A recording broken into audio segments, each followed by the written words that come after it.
Alisson, bora lá. Ó, eu li uma vez. Eu li um livro chamado, pessoal, ó, estamos falando de um monte de livro né, hoje aqui. É um livro chamado O Ciclo da Autossabotagem. Não sei se você já ouviu falar. Eu não vou lembrar o autor, né? Mas a base é psicanalítica desse autor. E a tese dele é o seguinte, ele vai falar desse fenômeno, que é um fenômeno que a gente verifica mesmo, a coisa da autossabotagem, né? Pessoas que tramam contra si, sabotam a sua felicidade, são inimigas de si mesma, têm grande potencial, mas não conseguem andar na vida porque, enfim.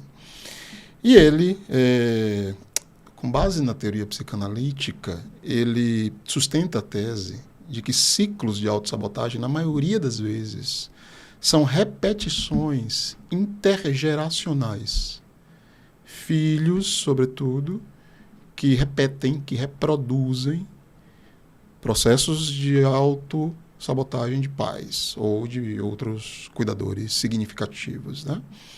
Você verifica isso de alguma maneira na sua prática, nas pessoas que você atende? Tem essa relação de famílias que transmitem intergeracionalmente vícios, autossabotagem, né, e outras questões? Como é que é isso? Sim, com certeza, né? Com certeza. É bem perceptível isso. E aí nós temos aqui dois olhares, né? Um seria para esses fatores multigeracionais, né? Que são transmitidos de geração em geração, né? Então, desde o comportamento simples, de você precisa cortar, por exemplo, o rabo do peixe, e aí a pessoa vai cortando o rabo do peixe, mas não sabe por que ela está cortando o rabo do peixe, né? E aí uma pessoa pergunta, olha, por que você corta? Olha, eu não sei porque eu estou cortando o rabo do peixe, mas eu acho que porque minha avó sempre disse que era para mim cortar. Aí você pergunta à sua avó, então, por que você tem que cortar o rabo do peixe, né?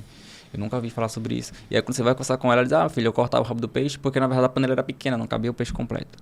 E aí não era necessariamente porque o rabo do peixe, por exemplo, não servia, né? Era aquele contexto daquela família naquele momento. E essa pessoa ela vai transmitindo isso, né? E vai levando isso para o filho dela. O contexto fica para trás, o comportamento vai se repetindo. Exatamente. E aí tem esse olhar, que é multigeracional, a gente olha para o que passou também. E existe o individual, que é o que você pode fazer hoje com isso que está em você, né? E com isso que você carrega. E aí a importância, mais uma vez, de a gente se aprofundar emocionalmente nisso. Porque, por exemplo, se você for olhar para o campo da TC, por exemplo, o que a gente entende? Não é sobre saber de uma crença que vai fazer você mudar uma crença, né? Eu sei que eu tenho uma crença que é distorcida, mas não é sobre saber a respeito disso. Tenho crença de desvalor, tenho consciência disso. Isso, eu tenho consciência não basta disso. Para mudar. Não basta. Eu preciso me aprofundar emocionalmente dentro desse contexto para conseguir transformar isso, né? As nossas emoções, elas só se transformam com emoções. Então, a partir do momento em que eu tenho consciência disso, eu consigo, a partir disso, enfrentar e lidar com isso, criar repertório, né, comportamentos de enfrentamento, aí sim eu posso começar a trabalhar para sair desse lugar. Tem um teórico, que é o Les, ele é um canadense, terapeuta focado nas emoções, e ele vai trazer muito isso. Ele diz assim, olha, para que um paciente ele possa sair de um processo, né, ou seja, sair de uma dor, entrar no processo de cura, ele precisa primeiro chegar na dor, ele precisa chegar onde ele está. Então, para que eu consiga transformar um comportamento específico de uma pessoa, eu preciso ajudar essa pessoa primeiro a chegar naquela dor. Então, eu vou lhe dar um exemplo. Recente chegou um paciente no consultório e ele estava muito triste porque ele passou por um processo de divórcio, né? Estava passando por uma separação. E aí ele começou a falar sobre a separação, não. Ali, naquele momento, foi observando que estava se manifestando algo no organismo dele. Ele começou, por exemplo, a se emocionar, enfim. Ponto, ele disse, nossa, quando você fala, me parece que tem algo que vai surgindo aí durante em você. A sessão. Exatamente. E aí, aquele paciente vai tomando percepção, realmente. Quando eu falo isso, parece que vem alguma coisa. E aí ele começa a investigar ele e o próprio corpo dele, né? Chama a atenção para o organismo dele. Naquele momento que ele chama a atenção para aquele organismo, ele pode permitir com que a emoção venha à tona. Até então, o que ele estava falando comigo era, eu preciso me desligar dessa pessoa, eu preciso esquecer ela. Né?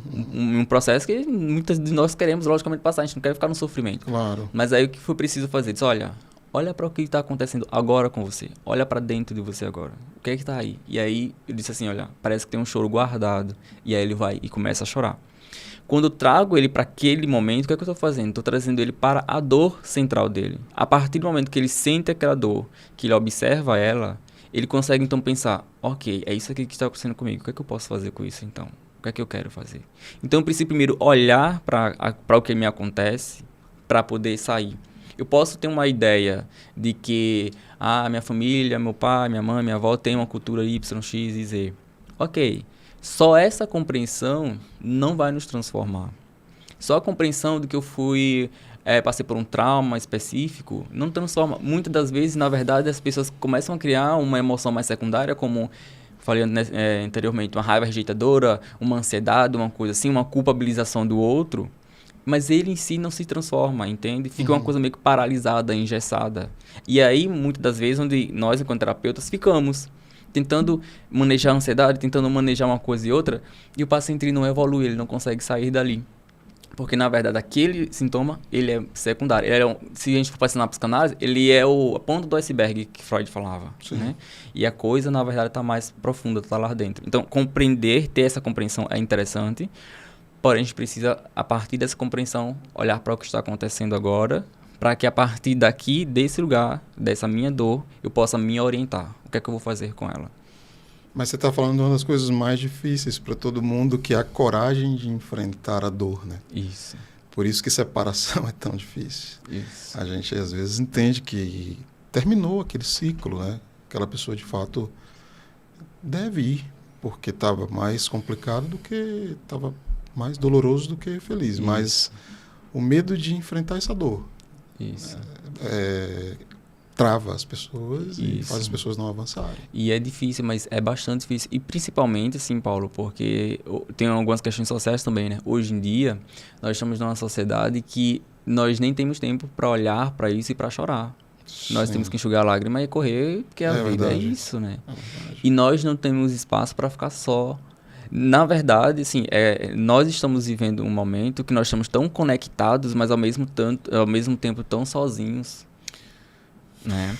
E aí quando você tira, por exemplo, olha o que a gente está conversando, quando você tira uma pessoa, né, pensando numa relação conjugal, você tira uma pessoa da sua vida, o que é que vai ficar nela? O que é que tem dentro dela? O que é que tem agora dentro de você, sem essa pessoa? Como é que é a sua vida? Sim. Como é que vai ser seus finais de semana?